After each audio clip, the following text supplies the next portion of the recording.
without voting in decisions. All right.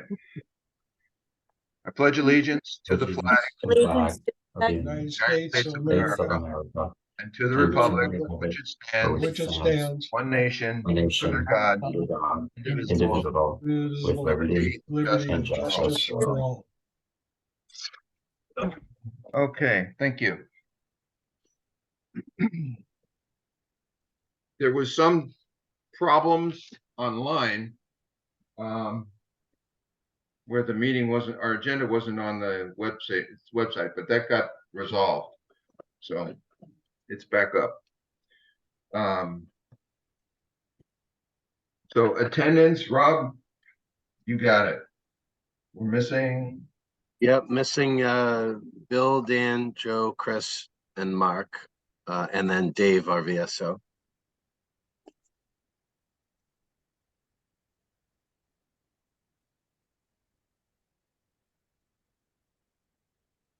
Okay. There any other members of the public that would like to join? I don't know of any. Just looking at who's here. No, I don't see anybody else in the room. So no guests.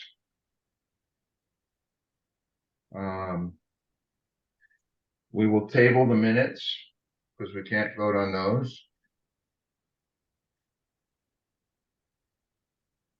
Okay.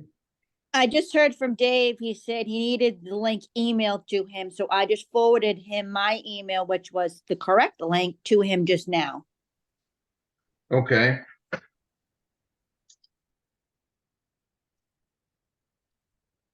He's up next.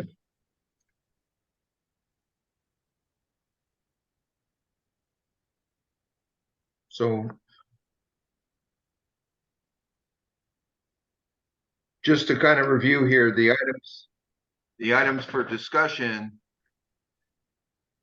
for tonight are going to be the Veterans Day, the final program, which I have a draft, but I'm not going to share it in writing. I can talk to it.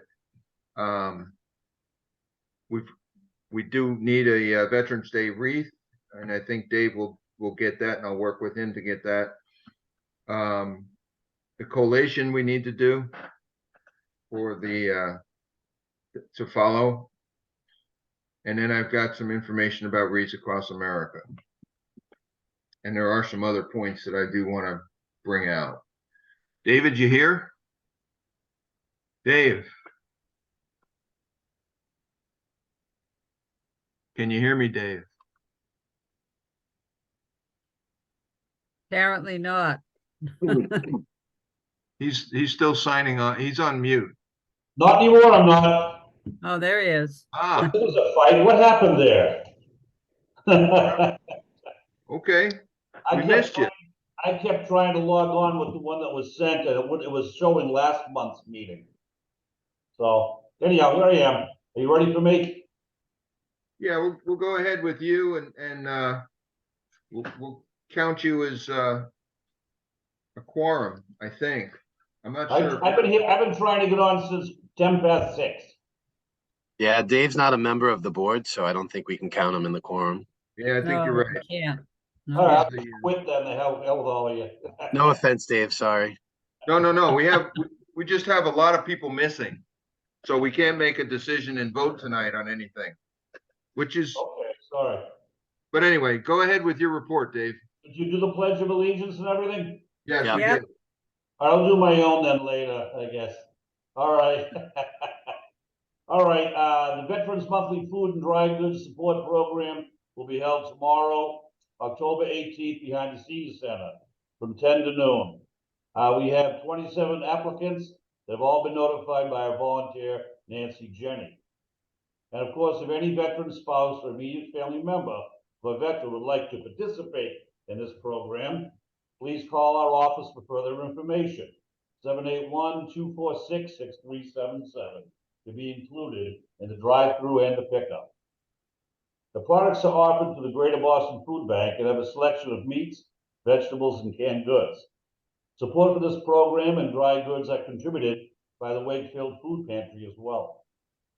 The monthly Veterans Coffee Social will be held next Saturday, October 21st, here at the McCarthy Senior Center. And we'll have as our guest speaker Victor Santaniello from the Wakefield Town's Assessor's Office to discuss the tax abatement discounts for veterans and the upcoming proposals to make positive adjustments to the program. We will also have a roundtable discussion. And also we will have, as always, the free giveaways of service branch items, hats, flags, coffee mugs, etc. Now, the coffee social for November will not happen, as we instead will be at the Galvin Middle School at 11 a.m. for the Veterans Day celebration. This year's theme is service, and I'm asking that all Wakefield veterans attend with family in support, not only for your recognition, but for the spirit of service that veterans in our community have given and sacrificed for. There'll be a veterans breakfast on November 7th at 9 a.m. at the Senior Center here, 30 Warren Street, Wakefield, sponsored by the Bear Hill Rehabilitation Center. You must pre-register by November 1st to attend. There is a limit of 40 seats available. There have been several positive claims going through the VA from claims being submitted over the last 6 months. Veterans have been calling my office with positive results, along with getting 4 annuities filed for the 100% disabled veterans. There was a computer mishap at the VA relative to the hypertension claims and the PACT Act. There are letters being sent out to those who have submitted claims towards this ailment, and if you receive one, please contact my office so we can send any appropriate documents supporting your claim.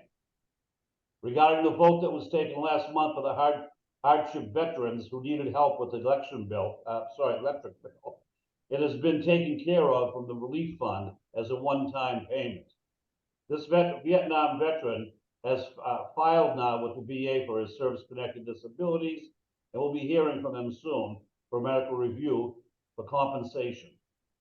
I will not be available for veteran services in the office from October 23rd through the 27th, as I will be attending training sessions for the week to find ways to better enhance and benefit our community. If needed, please leave a voicemail, as I will be checking it daily and will respond as soon as possible. If it is an emergency, please call the Veterans Crisis Line at 800-273-8255. And as I have mentioned each month, under the Chapter 115 program in Massachusetts, General Laws, the Commonwealth provides a uniform program of financial and medical assistance for veterans and their dependents. Qualifying veterans and their dependents receive necessary financial assistance for food, shelter, clothing, fuel, and medical care in accordance with a formula that takes into consideration the number of dependents and income from all sources. And for appointments for veteran services, please contact me with any questions you may have regarding ongoing benefits or submissions of new benefits. We're located downstairs, the rear entrance at the Senior Center, 30 Converse Street, Wakefield, and is by appointment only. My service offices of operation on Mondays, Wednesdays, and Thursdays, 8 a.m. to 2 p.m. Holidays on Monday hours will be Tuesday, Wednesday, and Thursday, 8 a.m. to 2 p.m. Voicemails check 7 days a week at 781-246-6377, and I am at your service as a Veteran Service Officer. Thank you very much. Okay, anybody have any questions for Dave?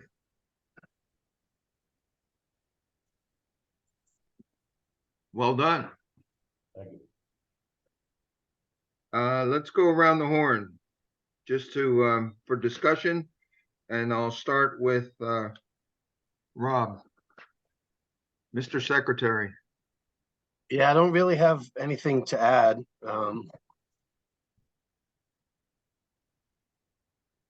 Sorry, got nothing.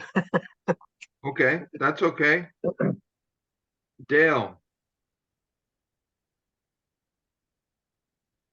You're on mute, Dale. Hear me now? I got you. Okay, good. Couple things. I've been in contact a few times with Victor, with the tax assessor, and he is indicating that they are in the process of putting together a town warrant to double the abatements for disabled veterans. And that's strictly a town of Wakefield initiative. I have tried to get through to all of our various representatives in the Massachusetts House, and no one has returned my call.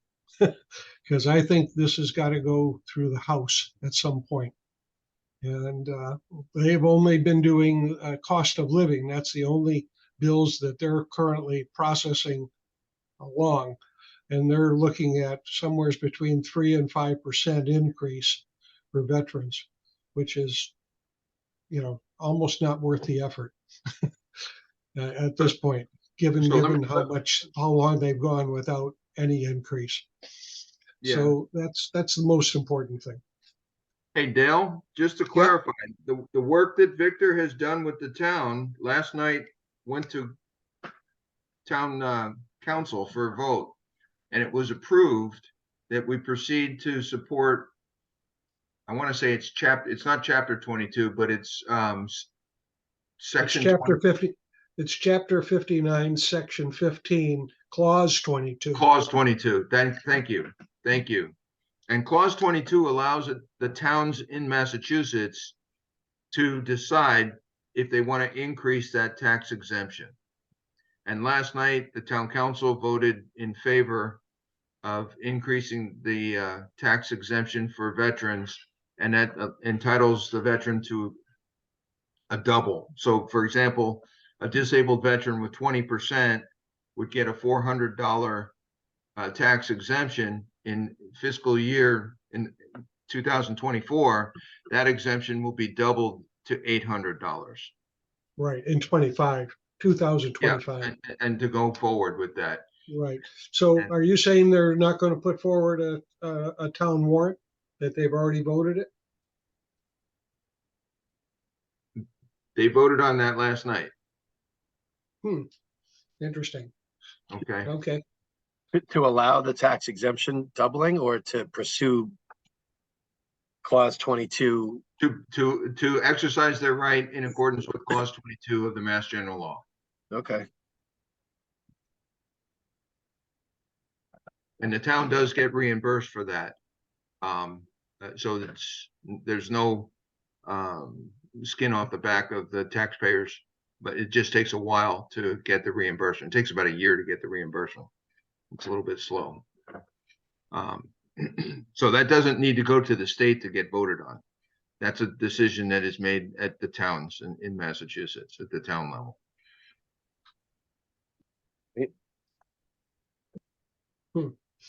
Let me ask a question then. One of the things that did make sense though was to have the COLA rolled into the agreement, okay, so that the veterans don't go another 20 plus years without getting an increase if the inflation continues as it has. That's a separate piece of legislation that's in the State House. Okay. Okay. So how would that work? Would it be based upon what the state is offering, or, is it, like if you're a 20% disabled, you get $400, but would the COLA be the 3 or 5% of that? Would that be what would change? Theoretically, what the proposal is, that is in the form of a bill that needs to be voted on in both the House and the Senate, is that the tax exemption would increase in accordance with the cost of living allowance. And the projected 2024 cost of living allowance is 3.2%. Okay. So if that bill does pass at the state, then our tax exemption would increase with the cost of living allowance, and it would be an increase of 3.2%. I got it. Okay. like, and your social security will go up 3.2% in 2024. Okay. And, some of the other benefits that the veterans receive, military retirees and pensions and things like that, that also increases 3.2% across the board in accordance with the cost of living allowance. Does that Okay. help you to understand? Yes. Okay. Anything else, Dale? That's good. That's actually good work, and thank you very much for keeping the pedal down on the floor on that one. That's good.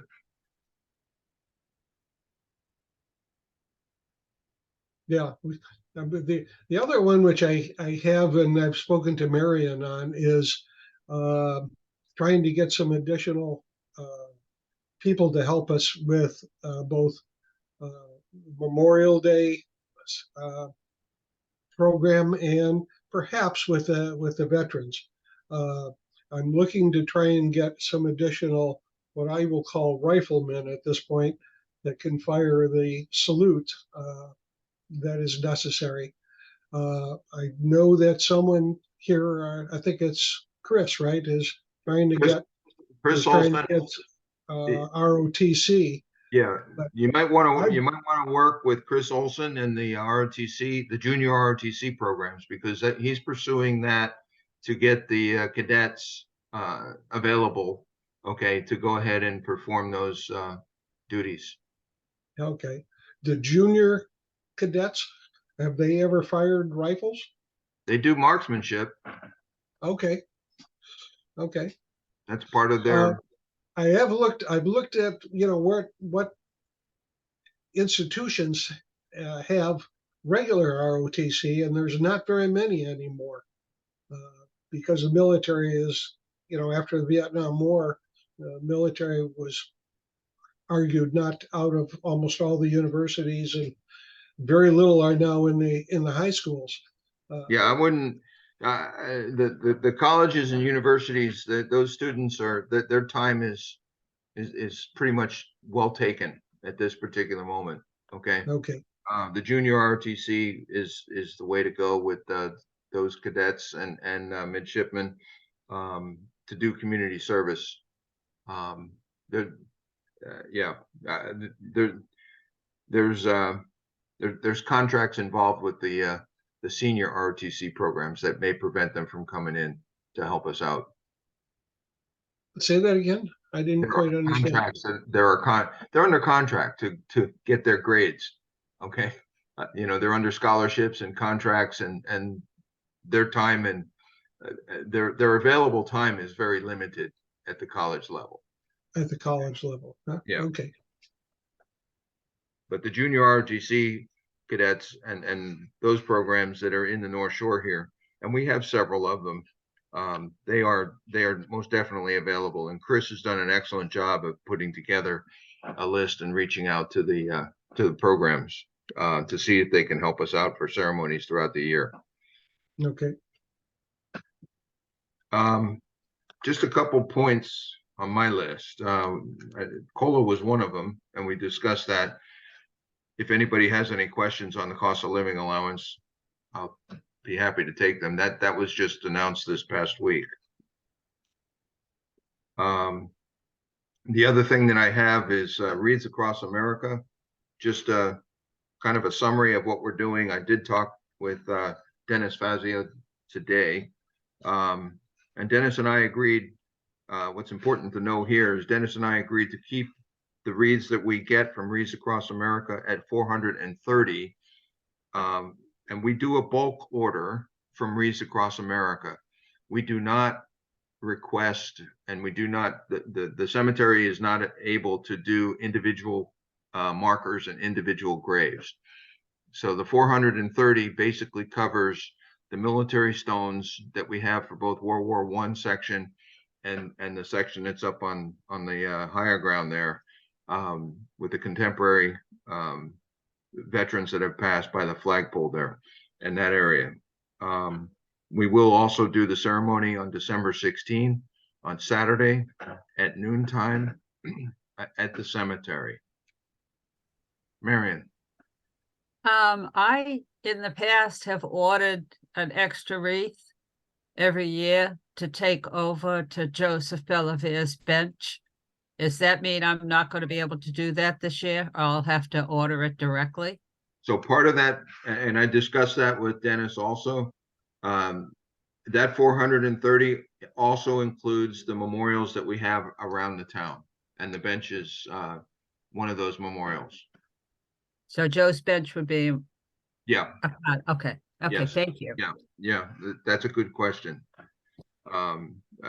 There's enough wreaths to go to Patty Heights, the bench, Colonel Conley Field, those areas all around town. Greenwood School, who's got a memorial, and over at the Temple Emmanuel, they've got a memorial over there. So we have enough wreaths to cover that too, out of the 400. I have stands, Paul, as well. I have about I don't know, a dozen stands upstairs in the storage area for flags.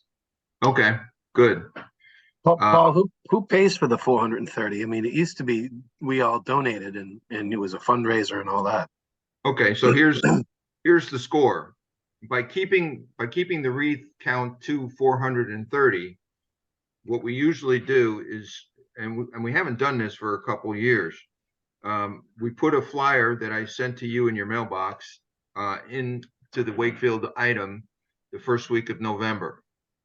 Okay, to ask our residents in the community to go ahead and donate. Typically, we cover enough and then some, okay, to pay for the 430 wreaths. Our account for the Forest Glade Cemetery with Wreaths Across America, we currently have 181 wreaths already paid for, which is a shortage of 249 that we need to purchase. So we're fundraising for 249 wreaths at $17 a piece. Okay. Yeah, they went up this year. And the price was $15 last year, and it went up to $17 each. So I circulated a flyer, an email. Any feedback, please go ahead and give that to me. But I think that's self-explanatory, and I'd like to get that over to the daily item to be inserted into one of their publications. I will put those as handouts at the senior center as well, Paul. Okay. I've already printed out about 50 of them, so I'll have them available for that location. So we're 40% in the red. We got 60% to go to fundraise. That's basically the way I calculate it. Just so we know, also on the flyer that I sent out, November 28th is the cutoff date for any money to go to Wreaths Across America. I will get with Chris offline because there is an opportunity to post something on Facebook. Wreaths Across America has a format to do in digital form that doesn't cost us anything, and we can add that to the Facebook page that we have up with the help of Jen McDonald. So that's any questions about Wreaths Across America? We almost had them stopping in Boston, but the mayor nixed that. They said it would be far too cumbersome to have the buses come and what have you. The Gold Star Wives were working on doing that. So that fell through, and I think they were kind of right. Okay. Bring all those buses and those coming in around City Hall Plaza would be quite an experience. It would be nice to do, but no, that's not going to happen. So the other thing that's on my list to discuss is that last night another event happened at the town council meeting, and that was the Wakefield flag policy. There's a proposal for the town to update the town flag policy. And there's a motion that was deferred till November 22nd, which is the next town meeting, or it might be two town meetings. But that gives us a chance to kind of sort of talk about the flag policy. and the current proposal.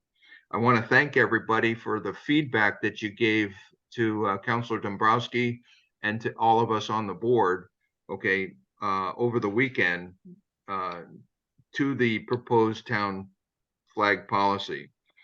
One of the things that came up, and it was a discussion that we had a couple years ago also, as we've been talking about this, since the second flagpole has gone up in front of the AmeriCal Civic Center, one discussion was that we may want to add to the town flag policy an opportunity to fly the service flags on their birthdays.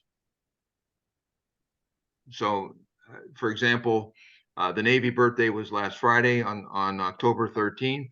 Okay, there's nothing on the flagpole. On that second flagpole, we fly the Navy flag in honor of the Navy flag's birthday, just for one day. No ceremony. We just put the flag up, and then at the end of the day, we take the flag down. The a little bit of controversy, I guess, would be on Flag Day, which is June 14. That is also the Army's birthday. However, if we honor the service flags and their birthdays, we would honor the Army also, and the Army would fly on the second flagpole on June 14th, the same day as Flag Day.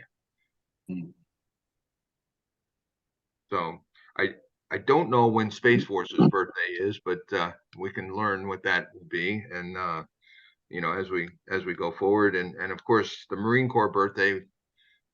Somehow they managed to have a party around Veterans Day. Do we know whether always have a any of party. them would, do we know if any of them would be affected by the flying of the pride flag, which I think is taking most of the month of June, exception of Flag That's Day? what that says. That was my question, Dale, because that's Flag Day is in June. And Yeah. now you've got the pride flags, and there's going to be a lot of controversy if you put up the flag, the American flag, on the pole to celebrate Flag Day, and don't allow any other flags other days, but now you want the Army flag up there. Now you're just opening up a can of worms, in my opinion. Well, Not when you that I have to don't learn think to the go Army should fishing. have their flag for their birthday, but I agree. We're arguing against ourselves. Yeah. No, Space Force birthday is December 20th. who's that? The Space Force birthday is December 20th. Okay, thank you. Yeah, And the Air Force is in August, isn't it? right, yes. Coast Guard. Ooh, don't know. That's a brain teaser. yeah.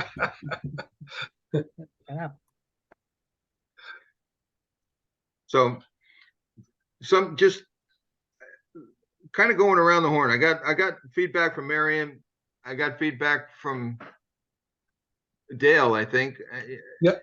Rob, any feedback on the flag policy?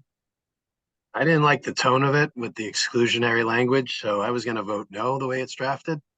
You know, nobody can question this policy. There are no exceptions. There is no discussion. I didn't like the way that was written. Seems a little too exclusionary. I'm all for flying the flag on Flag Day, but I didn't love the tone of it. So I think I sent that feedback to you guys. Yeah. Yep. Coast Guard is August 4th. I think what they were trying to do is close out any discussion. I just don't like the idea of that, right? Discussion Yeah, is what no, I makes the world understand. go Yeah, round. no, I understand. I agree with you entirely. It's very difficult to put policy to meet in the middle. It's not an easy thing to do. And I think a credit to our town council, they're trying to meet in the middle with the flag policy. Well, I And think they opened Pandora's box with the pride flag, and now they're trying to slam it shut. That's my impression. well, that thought I can see that point. I can appreciate that. But I'm kind of, I've defended your freedom and you can do what you choose is my approach. Okay. And I've kept out of trouble by doing that. So, The other um, thing I think I mentioned in my feedback was it said that, it's sort of town sentiment is what should determine, what we do here. And I don't know how you define that. It feels a little vague what town sentiment means. So I think the Well- policy could use a little more work. Well, based on the way the Warrior logo went, with the town voting to keep the existing one, and they decided, no, we'll just do our own thing. I don't think it makes it. They don't give a darn what the town says, vote wise or otherwise. Yeah. They Well, know better. I'm going to defend our town council. I think they do care. Oh, I but didn't say they don't care. I'm just saying their position, and it's not the town council that I'm talking about. It's just a general thing of government, and nowadays thinks they have the right to make decisions. I'm speaking in a generalized form. Nothing against the town council. Certainly against the school board, though. My comments are directly pointed at them. Okay. They Well, made that decision. So if there's no further input on the flag policy, I thought it was a very positive thing, and when I first saw it, I was actually I was pleasantly surprised, and I was inspired because I think the work that our board has done has been heard throughout the town and recognized. And I just wanted to say thank you very much to those of you that are here tonight, for your input. And it's not just this discussion here. This has been going on for years. And I appreciate your support, your comments, and your concerns. And thank you for being, open about it as we go forward. And there's a lot of other people in town that, deserve some credit too. The last item that I have on my list is just a kind of a quick overview here for the Veterans Day ceremony. I did post on the Wakefield community calendar the following. The public is invited to the 2023 Veterans Day ceremony, and the public will enjoy performances by the Wakefield Memorial High School senior Nadia Collins, who will sing the national anthem. Wakefield Memorial High School Wind Ensemble will perform the Armed Forces, the Pride of America, and taps will be performed by seniors Caroline Dill and Lila Hathaway. The Wakefield Girl Scouts are the color guard, while the Boy Scout Troop 701 will present the wreath. The theme of this year's Veterans Day is service. The Reverend Glenn Mortimer, who's the pastor of the Wakefield Linfield Methodist Church, is offering the invocation and the benediction for the ceremony. Speakers include our local representatives, and so far those that have been invited are Senator Jason Lewis, Representative Donald Wong, and Representative Kate Lipper Garabedian. I have also put an invitation out to Seth Moulton's office. The chair of the town council, Jonathan Chines, is offering remarks on behalf of the town council. With service as our theme, our keynote speaker is Robert Vincent, commander. He is a commander from the United States Navy JAG, and Commander Vincent also served on active duty with the United States Navy as a member of the Judge Advocate General Corps, and also later as an appellate judge for the United States Navy. Counselor Vincent continues to serve in Wakefield as a member of our town council, and the members of the Veterans Advisory Board unanimously selected Commander Vincent to be the honored guest for the 2023 Veterans Day ceremony.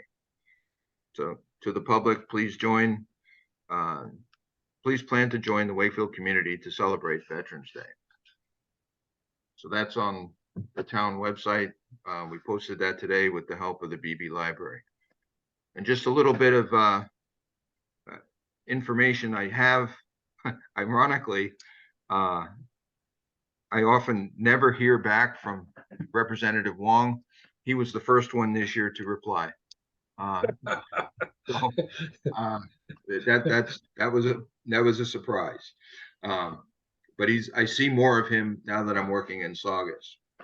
The other thing that I'll share just for this group, what's very interesting for me personally,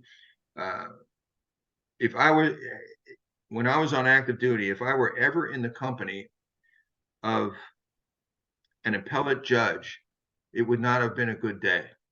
And I never met an appellate judge when I was on active duty.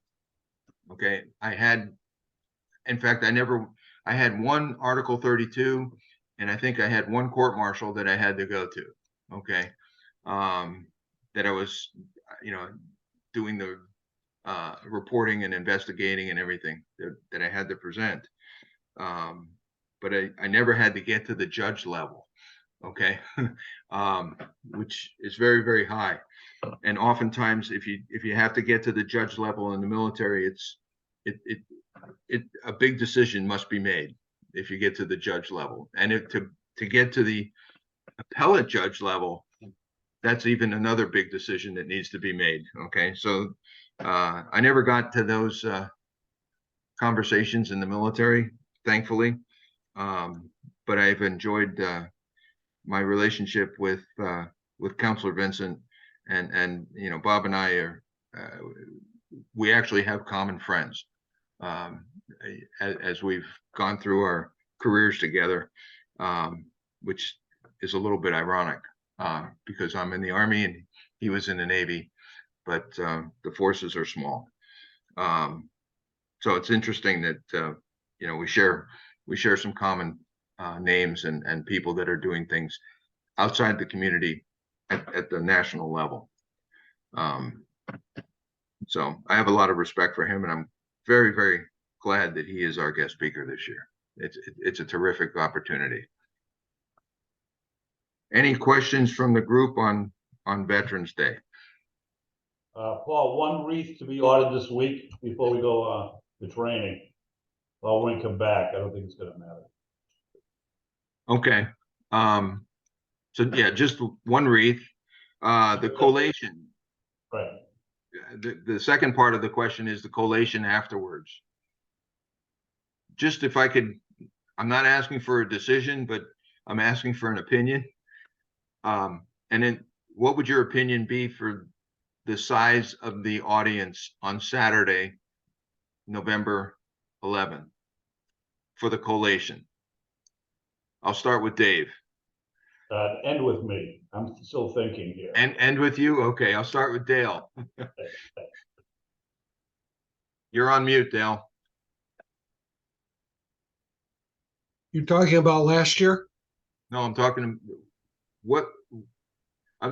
give your best estimate for this year's attendance.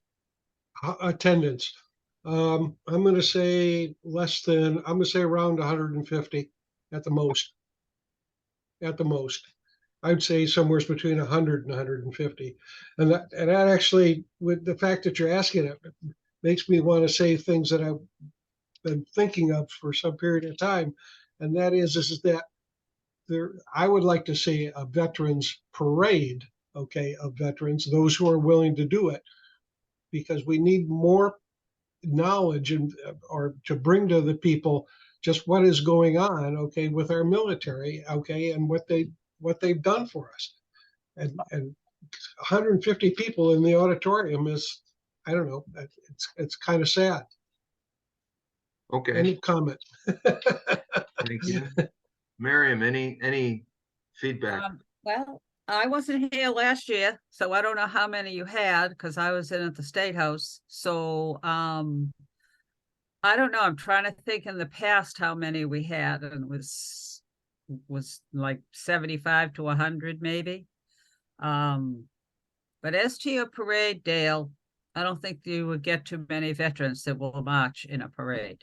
I'm just saying. Robert, an estimate for what you think will be in attendance? I think 75 people. I think the Saturday is going to hurt us, not help us. My turn? Okay.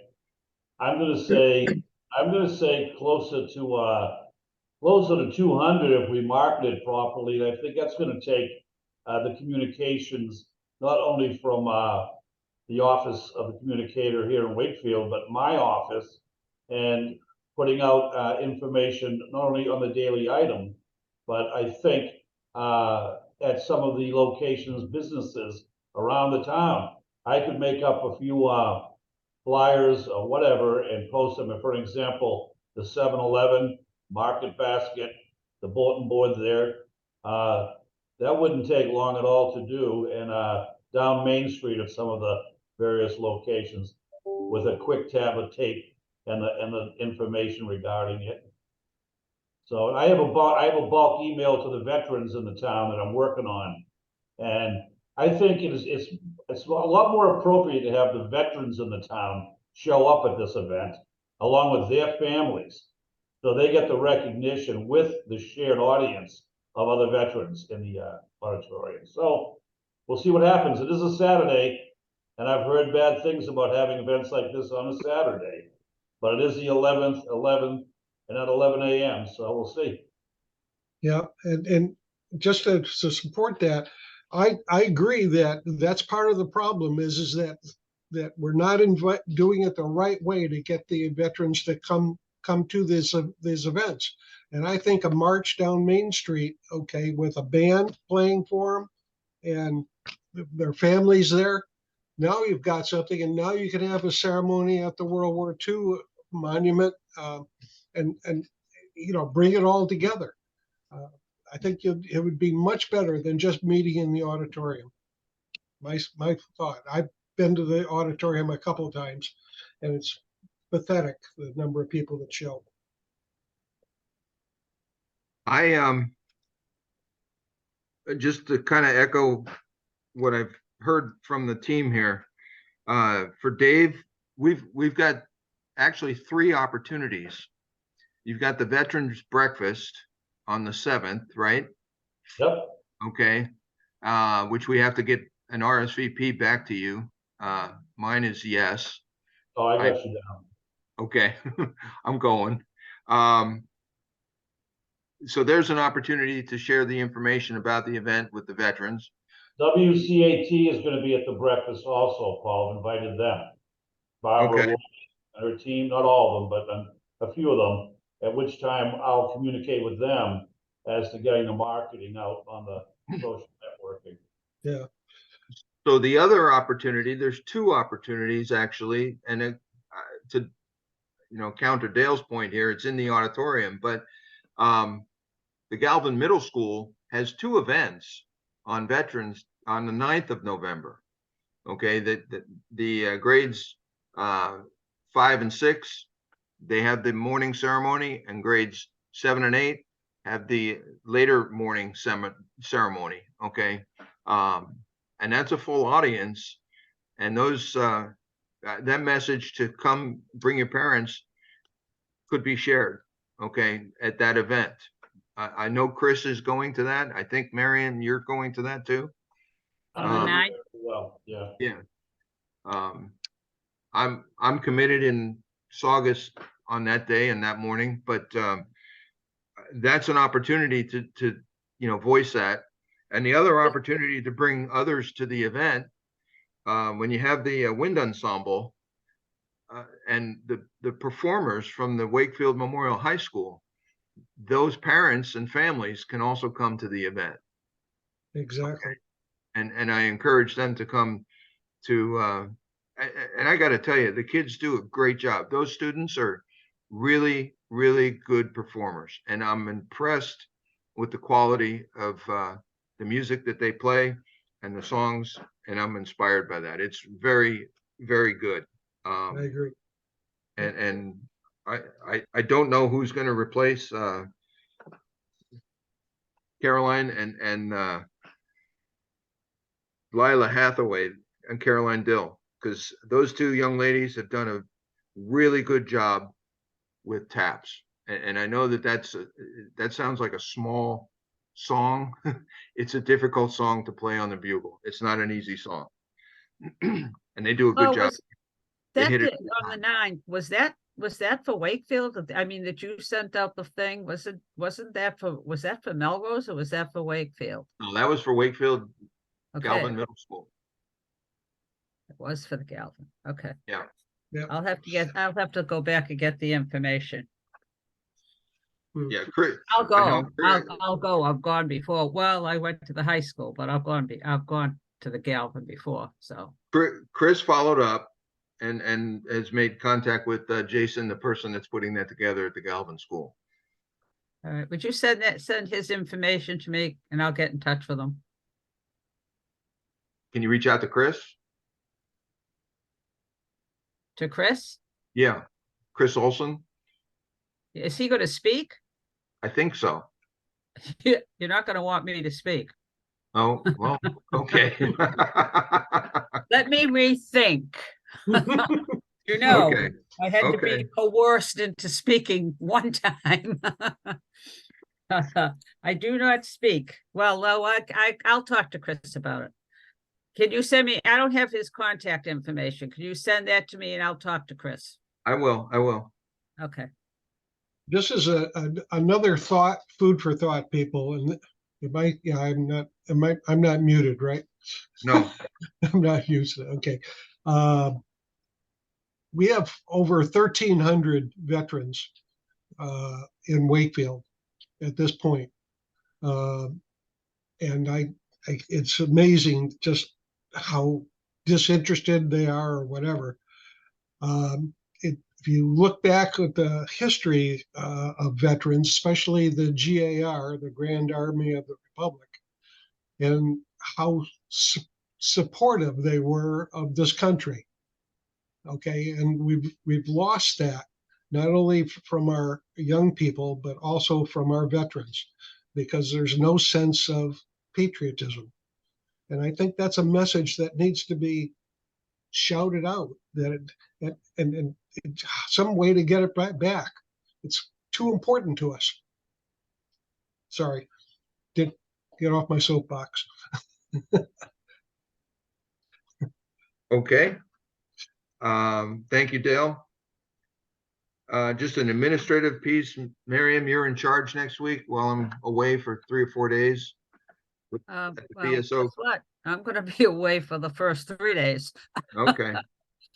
I'll be away the first 2 days. I'll be back Okay. on Wednesday because I'm supposed to be with the Gold Star Wives in Leominster talking to you guys. I'm You just, VSOs. I'm down on paragraph 5 of the 5-paragraph operation order, just, succession of command should something happen. Yeah. Rob, you may be here. You're picking up the you tag, you're it until be I get back back on Tuesday, Friday. Rob. I'll be back. Got it. Tuesday. Got it. Okay. I don't have anything else. I just want to turn it over to Counselor Ed Dombrowski, and I think, Dale, you'll be surprised to hear what he has to say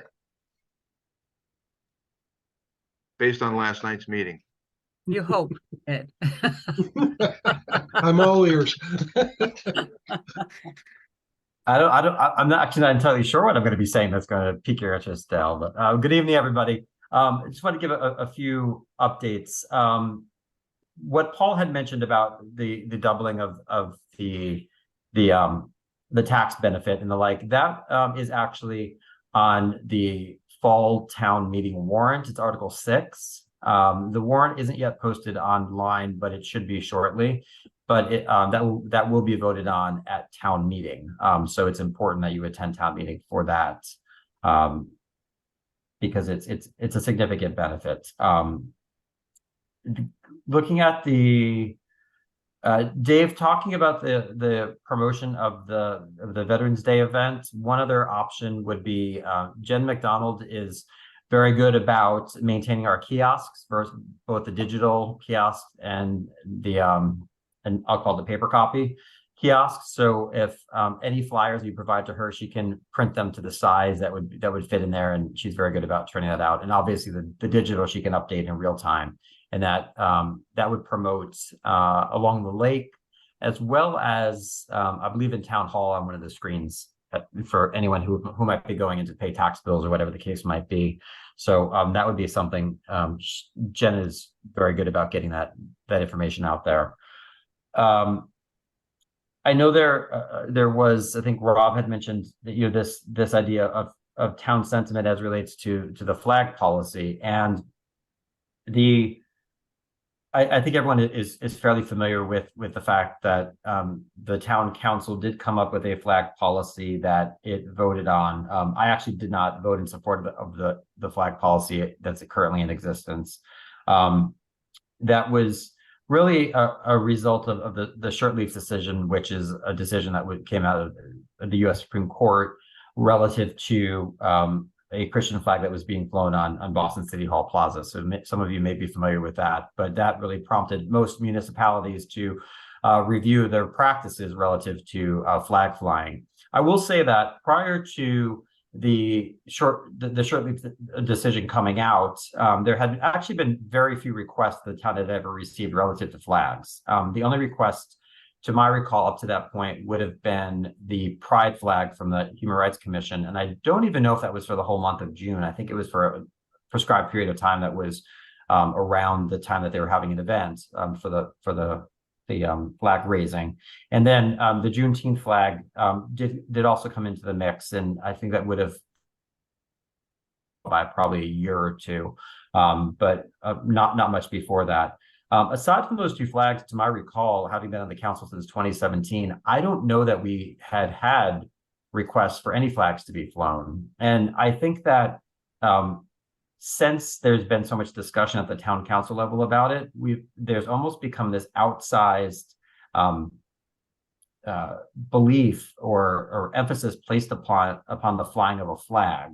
I think there are so many different ways in which you can promote a cause or show support, and people seem to be too many people seem to be focused on flying a flag is the only way to do that, and if you don't do it by flying a flag, then you're not supportive of a cause. And I don't think that's actually that's a reflection of the reality.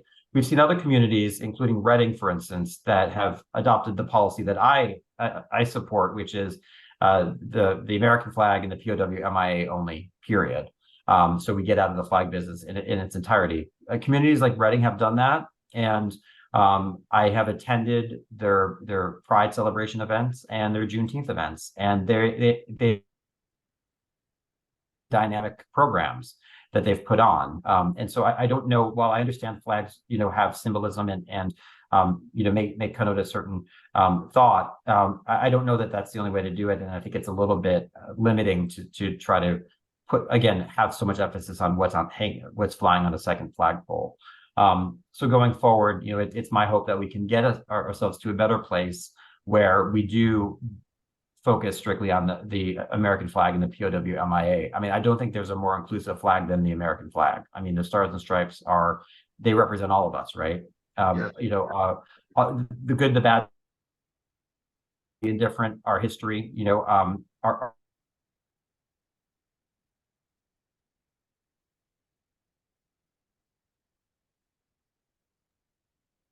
additional effect. I am fully aware of the majority opinion of the Veterans Advisory Board relative to flag flying and the importance of Flag Day in particular. I have expressed that to the town council and will continue to do that.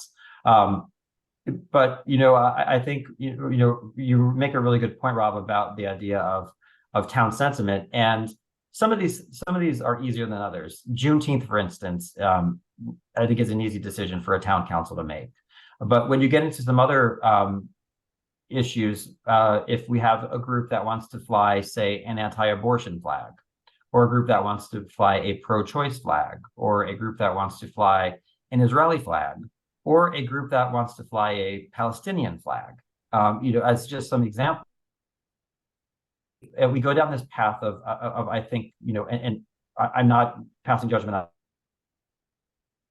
different people have different opinions. And I think that when you have a number of flag requests that come in for, and I'll call them affinity flags, you have strong opinions that are asserted by certain people as to why they're making that request, but it may not be representative of a majority opinion, or it may. And so it's hard to say, but I as a voting member of the town council can't say whether town sentiment is more supportive of an anti-abortion flag than a pro-choice flag.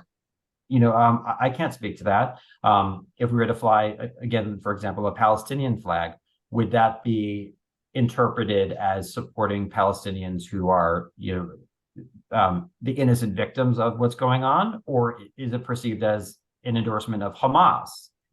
So there are, you get into these very sticky situations, and that's why I've tried to take the position with the town council that it's best that we not be in the business of calling balls and strikes, as I've often referred to it, because I don't think it's a good practice generally.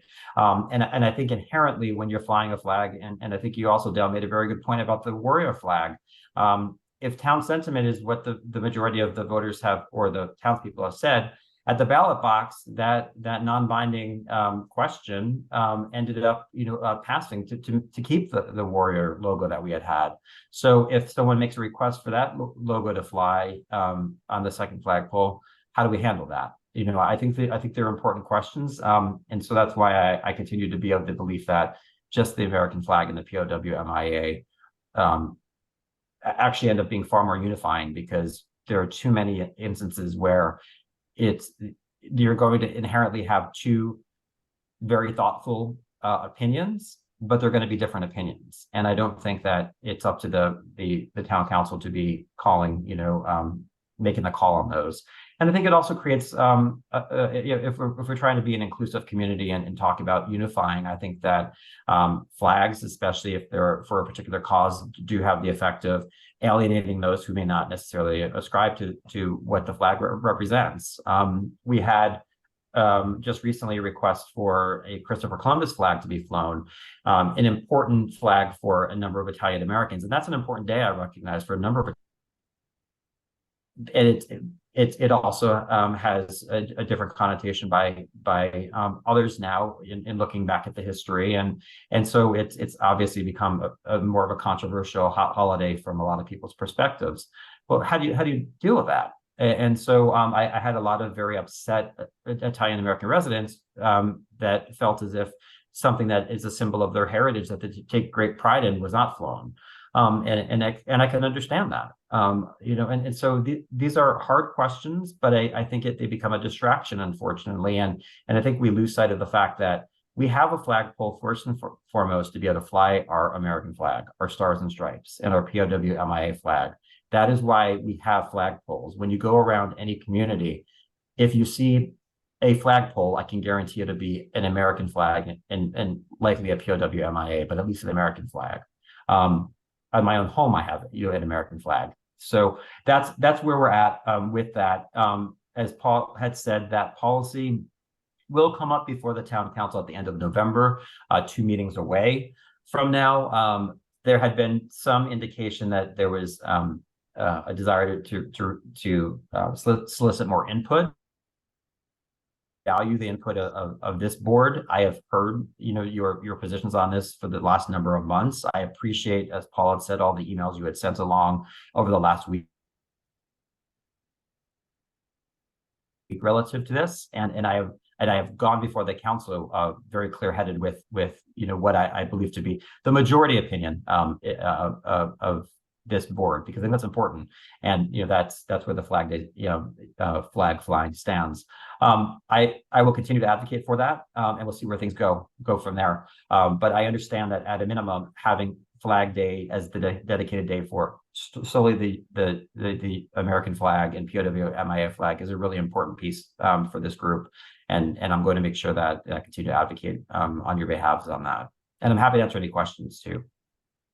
One thing about the American flag, Mr. Dabrowski, is that it gives us all the right to fly whatever flag we want on our own property. But the public property says the American flag is a representative for all of us to flag whatever flag you want to fly. You can fly the Irish American flag on your own property. You can do all you want. But you can't, like you said, have all the different flags of everyone's opinion flying all year long, not to mention the labor intensity behind doing it. But the symbolism behind the flag says right there, you can fly your flag wherever you want on your property, but not on public lands. I agree. I think the beauty of our community is that we have diverse opinions, diverse viewpoints, and and diverse belief systems, right? I mean, that's what makes us the community that we are, a dynamic community. And so, we're not a monolith. We all don't necessarily ascribe to all the same values or have all the same priorities, and I'm not passing judgment on any of the examples I gave. They're simply those examples, but there are many others. On St. Patrick's Day, do you fly the Irish flag, the flag of Ireland? I mean, they're just they're countless directions to go in with this, certainly. And so I'm mindful of that, and I think that it's a cleaner approach and a more inclusive approach to keep the one unifying flag that we can all to your point, Dave, that flag we're talking about, the stars and stripes, allow for everyone to express however they want to express in whatever way they want to express on their own property. And that's important. Or standing in public property for that matter. You can stand and peacefully protest and all the rest. That's, but that's what is granted via that. So that's a symbol of all that we're talking about here ultimately. So I don't think there's a way to get more inclusive than that. It's the epitome of inclusivity ultimately.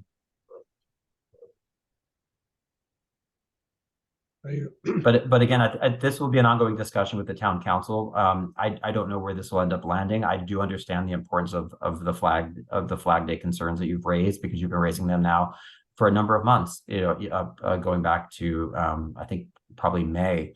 And I recognize that, so I'll continue to advocate for what your wishes are. But I do ask that you continue to reach out to me too if you have questions or if you have further thoughts. Or if you know of other veterans who also have opinions, because I want to make sure that I can represent as wide a swath of our veteran population as I can on that. Do you think the town would listen to if they made it as either an item on the for voting, or as a town warrant issue that to say there's only going to be one flag flown, and that's the American flag with the MIA? Is that possible, or would take it as an advisory vote from the public? I mean, it's got to be some way to conclude this, okay, and make it so that it's absolute to town policy. If the town supports that, then that's the way the council should go. I mean, you can certainly bring anything before a town meeting, and with 10 signatures, you're able to get, something submitted to be included on the warrant. So that is another way to address the issue, I suppose. I don't know that there's been much discussion about that, but I suppose I'd have to talk with our town council Mullen about what that would look like. But I think that probably is another way for it to be addressed, potentially. But again, I've not had discussions about that, so I'm not. Yeah, I'm not clear on the process. I mean, it's a way of getting a sense of what the town really thinks on the subject. Mm-hmm. But it's very similar, in my opinion, to the Warriors logo. School committee saw the results of it. It was overwhelming. They wanted to maintain the Indian head. Had all kinds of people supporting it, but the elected officials on the school board said, no, we're going to change it. And how do you handle that? I think when you look at the flag policy, it actually has morphed into an unfortunate solution looking for a problem. And as I mentioned, we had before the flag policy, we actually hadn't really had flag requests. for the most part, but that now that we have this policy, it has really prompted. I think we've had more flag requests in the past 6 months than we probably have in the past, 5 years, ultimately, just as a result of this. So I think it's kind of, again, it's created, there wasn't a problem that we were dealing with beforehand. But now we're in a different place with that, because we've had a number of requests that have been, either not put on the agenda or have been, denied when presented, via motion. So it's become an issue when it hadn't been an issue prior to the policy having been in place. Absolutely. Absolutely. Yeah. As I said, they opened Pandora's box and now they're trying to slam it shut. And I don't blame them, but they have opened it. Okay. And now we have to do our homework to make sure if we want to try and have military acknowledge the various military branches with a flag flying next to the American flag.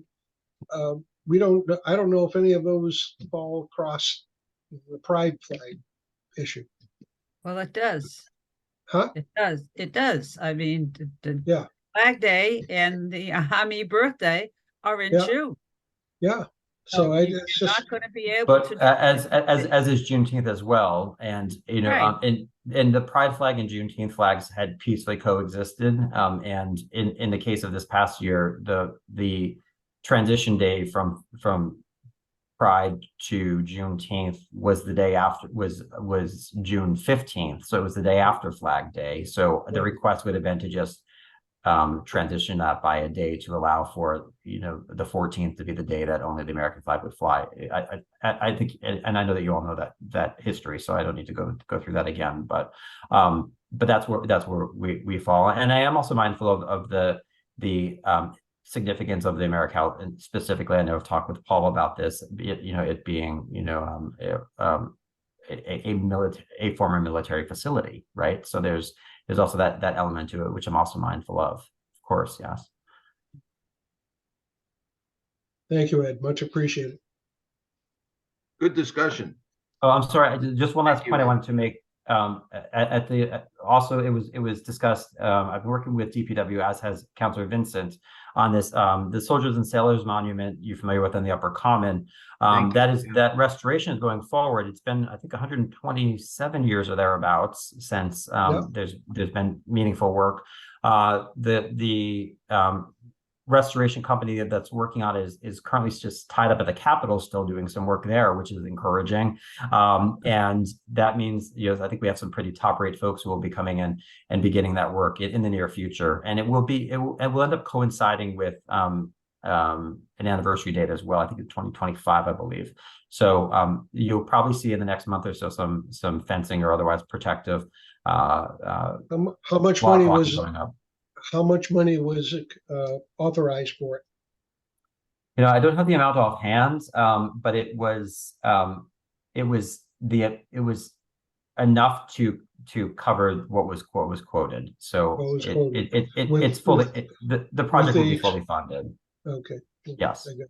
Yeah.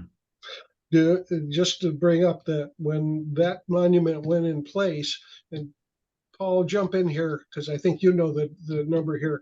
How many of the people, this is like in 1908 or something like that, 1904, somewhere in that time where it was initially put up.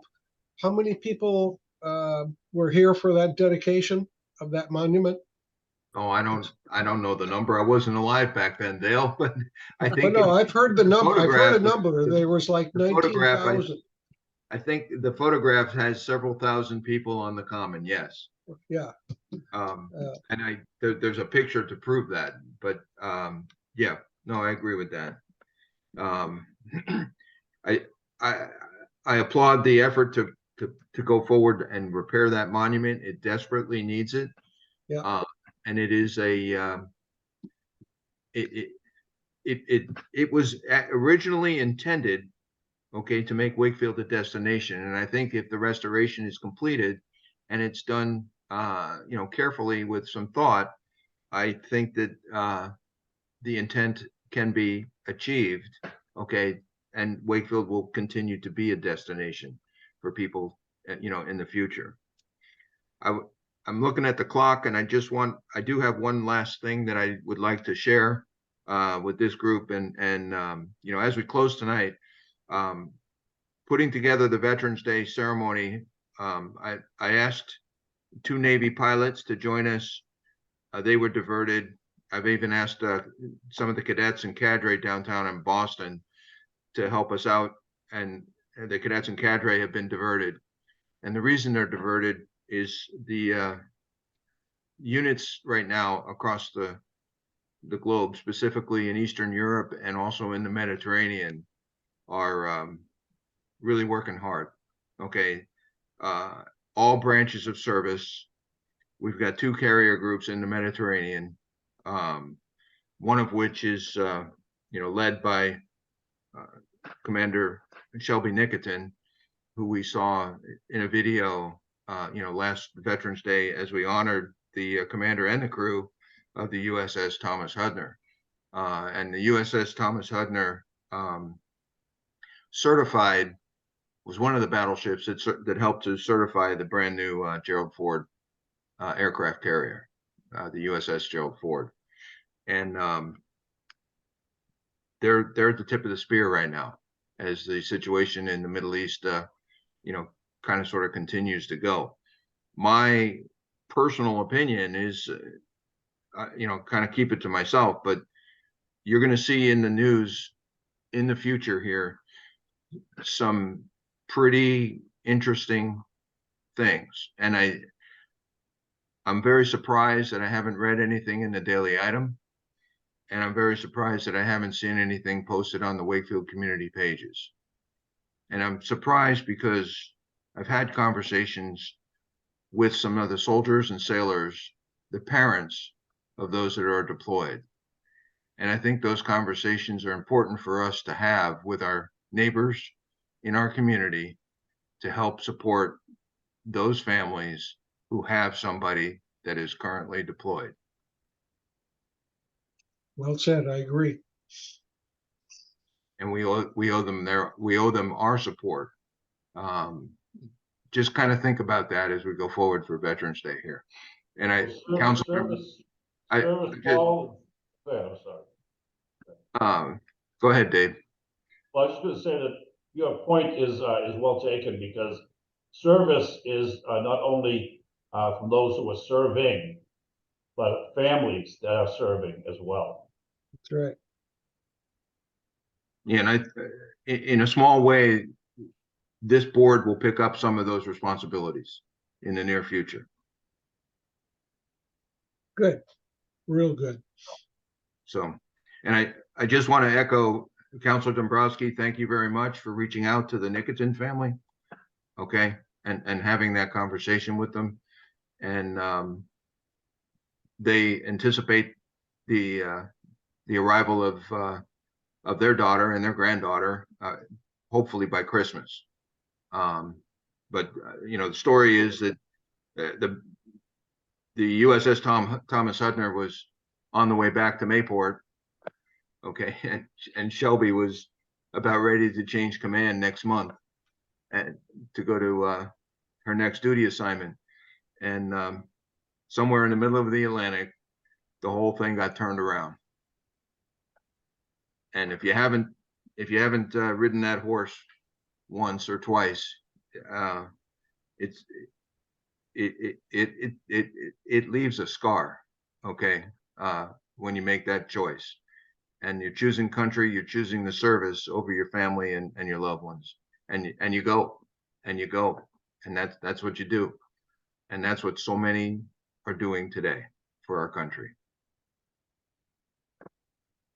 So thank you very much, everybody. I'm sorry we didn't have a quorum. Councilor Dombrowski, thank you very much for your time. And it was great seeing everyone. And again, please reach out with any issues, flag related or otherwise. That's why I'm here. So please don't hesitate to give me a call, shoot me an email.